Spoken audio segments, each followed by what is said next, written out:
Continuamos, La venganza será terrible. Estamos en esta modalidad remota de grabación, cada uno en su casa cumpliendo la cuarentena, pero firmes aquí en el aire de AM750. Vamos a contar hoy la historia de una princesa que llegó a ser reina. Vamos a ubicarnos en Brandeburgo, uno de los estados que componen lo que hoy es Alemania. Era muy importante allá por el siglo XVII, quizá el estado más importante y más poderoso, tanto que llegó a anexar el ducado de Prusia a su gobierno. Allí vivía Leonor de Brandeburgo, que pertenecía a la dinastía germana de Hohenzollern. Una vez le pregunté a Carrizo, para jorobarlo, cómo se llamaba la dinastía que gobernaba Prusia. Y el tipo me dijo Hohenzollern, como quien le pregunta quién es el 9 de Boca.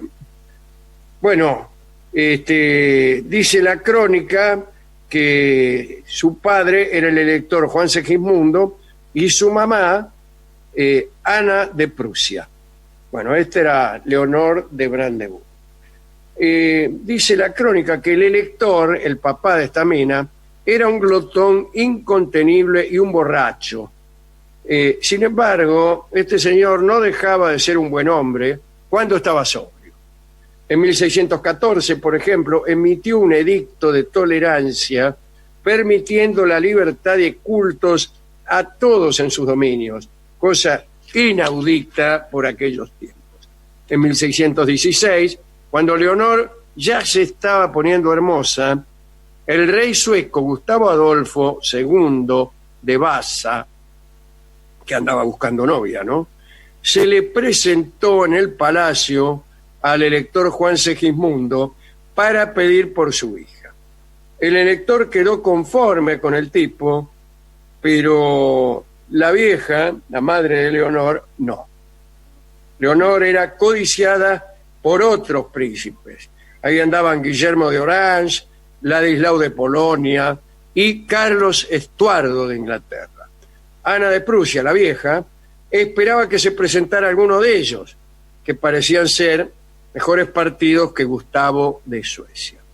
Pero sucedía que Leonor se había enamorado de Gustavo. Y cada vez que se presentaba un embajador de aquellos otros príncipes, fingía algún malestar, o se ponía fea, o se hacía la antipática, en fin. De este modo los embajadores regresaban a sus países con noticias no muy halagadoras acerca de Leonor.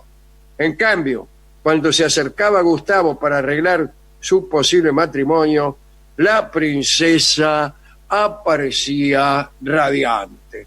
¡Ay, Gustavo de aquí, Gustavo de allá, que sírvase esto, sírvase aquello! Bueno, por eso todo parecía encaminado hacia una unión entre Gustavo y Leonor, pero faltaba la última palabra para que hubiese boda, y de esa decisión era dueño el papá de Leonor, Juan Segismundo. Pero vino a suceder que este muchacho se murió antes de aceptar el casorio. De nada sirvió que Gustavo hubiera gastado una fortuna en redecorar su residencia en Suecia para recibir a la princesa, ¿no? Puso, qué sé yo, cartelitos que decían bienvenida, globos. No, bueno, y más debe haber hecho. Bueno, todas esas cosas, no sé, yo no le sé decir.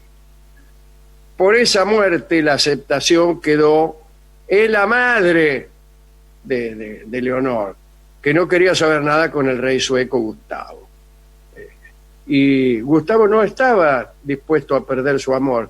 Se presentó en la corte de Brandeburgo con una embajada muy suntuosa para exigir la mano a la princesa. Al final la mamá de Leonor lo recibió con frialdad, y Gustavo, indignado, casi como en un ultimátum, dijo que si no le entregaban a Leonor se casaba con otra. Chao. Bueno, en ese momento Leonor hizo un escándalo y amenazó con matar a cualquier otro novio que le quisieran encajar. Ahí está. Y si ustedes me encajan otro esposo, yo la noche de moda lo liquido, dijo la antigua. Entonces agarró viaje la vieja y se casaron en Estocolmo. Para después de la noche de bodas empezaron los problemas. Parece que Leonor no soportaba que Gustavo se fuera a la guerra. Quería que su marido lo pudiera usar únicamente ella. Nada de guerra, ni viajes, ni nada. Y preferiblemente en el lecho. ¿Entiende? No sé si me entienden lo que le quiero decir. Sí, claro que Sí, señor.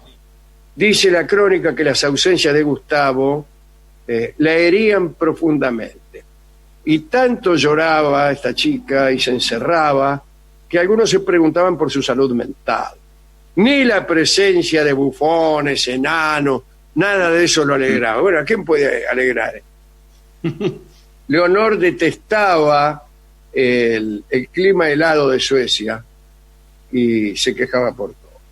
Dice la crónica que cuando Gustavo regresaba de sus campañas, ella lo recibía con un frenesí amoroso tan violento que antes de ingresar a las estancias privadas, los cortesanos podían observar tocamientos impacientes por parte de Leonor que incomodaban al rey. Señor. No le digo más nada. Sí, me imagino. El primer embarazo de Leonor se malogró. Luego tuvo una hija. La alegría duró poco porque la niña murió al año. El tercer hijo fue un varón que también murió. Esta sucesión de desgracias perturbaron muchísimo a Leonor, que para amargura de los cortesanos se volvió medio loca, vamos a decirlo de una vez. Yo no quería decirlo, pero lo tuve que hacer. Hubo un cuarto embarazo y Leonor dio a luz a una niña que fue nada menos que Cristina de Suecia, una reina sueca de la que ya hemos hablado tantísimo. Ahora bien, la reina, me refiero a Leonor, estaba decepcionada porque esperaba un varón. Y sabía que después de tantos esfuerzos y de tantas desgracias, bien podría ser que no quedara ya embarazada otra vez. Sucedía que Gustavo, hastiado de todo lo que había sucedido, ya se daba por contento con el nacimiento de Cristina y no quería saber nada de otro hijo. Bueno, en realidad tampoco quería saber nada con sostener sus deberes conyugales en el lecho, ¿no? La verdad que ya se había pudrido todo. Entonces, la locura de Leonor se desplegó sobre la princesa recién nacida. En su decepción, Leonor pensó que si por accidente la princesita Cristina dejaba de existir, tal vez Gustavo volviera a amarla para engendrar otro heredero. Y entonces empezaron las barbaridades, ¿no? Esto tampoco lo quería contar, pero resulta ser que Leonor hizo aflojar una viga para que cayera justo sobre Cristina. Y el golpe falló por poquito. En otra ocasión, sobornó a una nodriza para que la dejara caer de sus brazos. De esta caída que sucedió, Cristina se salvó, pero le quedó mal un hombro. Cuando Gustavo II percibió cierto tufilio a infanticidio, empezó a estar más cerca de Cristina y más lejos aún de Leonor. Crió él mismo a su hija, pero no pudo hacerlo por mucho tiempo porque partió a la guerra y murió durante la batalla de Lützen, una batalla entre los luteranos y los tipos de la Liga Católica. Bueno, el cadáver de Gustavo fue hallado desnudo en el campo de batalla. Le habían afanado todas las pertenencias, qué sé yo, medallas, cinturones, de todo. Armadura, quizás. Armadura, quizás, no sé, qué llevaría. El cuerpo del rey fue llevado a Suecia. Leonor lo lloró por días sin parar y quedó tan ostensiblemente perturbada que perdió la tutela de su hija. La declararon incapacitada. Leonor se negó a separarse de los restos de su marido y, bueno, retrasó varios meses el entierro. Cuando por fin se lo pudo sepultar al rey, la viuda permaneció mucho tiempo junto a la tumba. Cristina tenía 6 años cuando murió su padre. Se hizo cargo de ella y de Suecia un consejo de regencia, ¿no? Leonor, arrebatada por los trastornos, se encerró en su habitación, donde guardaba el corazón de Gustavo II, ahí en una especie de relicario gigantesco. En un momento, Leonor entabló negociaciones secretas con el gobierno del rey Cristian IV de Dinamarca, que Cristian IV era el comandante de las tropas luteranas en la batalla esta que acabamos de nombrar. Sí. Bien, una vez que llegó, mejor dicho, las negociaciones con Cristian IV, era para huir ella, llevada por enviados de Cristian, vestida de paisana. Se puso, ¿Cómo? Y de paisana, qué sé yo, se habrá puesto Pero paisana un vestido así. criolla. Claro, de criolla. ¿Cómo?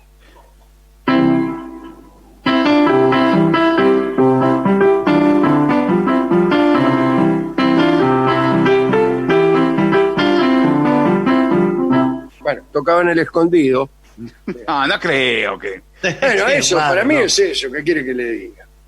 En un momento, Leonor entabló negociaciones, ya se lo dije, pero en cambio, no le dije que en Suecia, su partida, su escapatoria, fue calificada de traición, teniendo en cuenta la enemistad existente entre los reinos de Suecia y Dinamarca.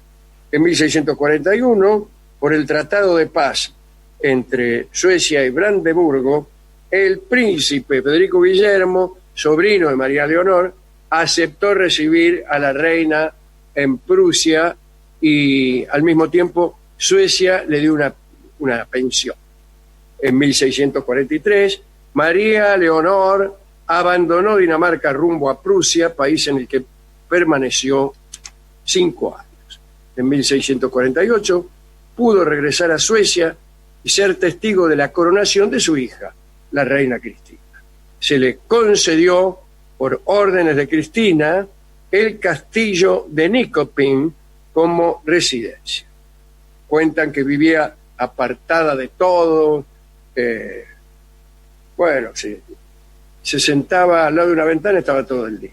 Porque en realidad estaba esperando la vuelta de Gustavo de Suecia. Soñaba que él regresaba de la guerra.